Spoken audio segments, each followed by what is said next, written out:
মক্কা ইসলামের সবচেয়ে বড় শত্রু ছিল আবু জাহেল এবং মদিনা ইসলামের সবচেয়ে বড় শত্রু ছিল আব্দুল্লাহ ইবনে উবাই ইবনে সুলুল।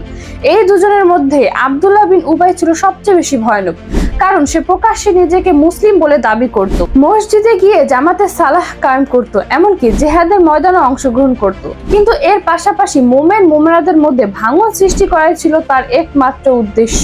রাসূলুল্লাহর কাছ থেকে মদিনার নেতৃত্ব কেড়ে নেওয়া ছিল তার জীবনের একমাত্র স্বপ্ন। কিন্তু এত কিছু দেখো রাসূলুল্লাহ ধৈর্য ধারণ করেছে, যাতে করে আব্দুল্লাহ বিন উবাইয়ের মুখোশ আপনা আপনি খসে পড়ে।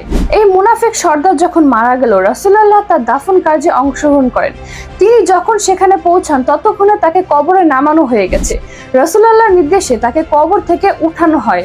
এরপর তার লাশ হাঁটুর উপরে রেখে নিজের পবিত্র মুখে থুতু তার শরীরে লাগিয়ে দেয় এবং নিজে পরিধেয় কাপড় তাকে পরিয়ে দিয়ে দাফন কার্য শেষ করে। এই ছিল রাসূলুল্লাহর সহনশীলতার মাত্রা। আজ যারা রাসূলুল্লাহর উম্মত হিসেবে দাবি করে, তাদের সামনে মহানবীর এই সহনশীলতা ও রাজনৈতিক প্রজ্ঞার উদাহরণ তুলে ধরা অতি জরুরি।